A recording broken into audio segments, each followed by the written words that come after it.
Mga ka-hunter, mga idol, isang magandang hapon po, magbati kasi inyo lahat. Ngayong hapon pa lang ito mga idol, mga ka-hunter. Medyo magpapaalam po muna tayo. At buhat kasi nang nasira na yung aking alaga. Kahapon, pinahinang ko kasi may singaw, ayan.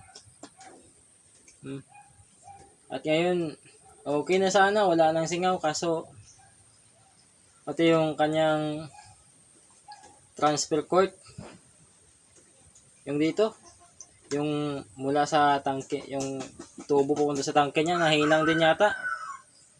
Kaya hindi na ngayon kumakarga ng hangin to mga ka-hunter, mga idol. Kahit na anong gawa ko kanina ng charging valve, hindi talaga. Nang tinusok ko dito sa transfer cord niya, yun, hindi nga nakapasok yung alambre doon sa loob kasi may hinang siguro yun. Ang galing nang huminang ng iskopeta ko. Palakpakan. So mabuti pa yung iskopeta ng ibang tao na ayos natin. Yung sariling atin, hirap na tayong ayusin.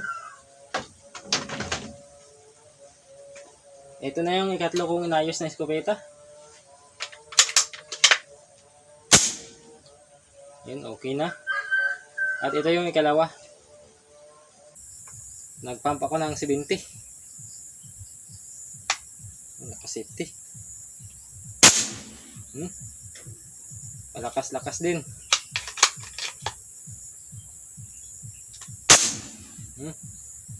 Ayos, lakas.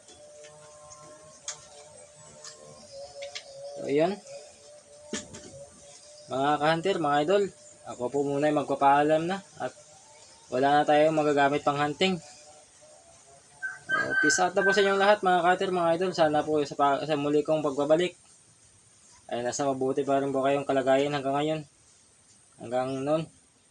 Mula ngayon hanggang sa muli kong magbalik.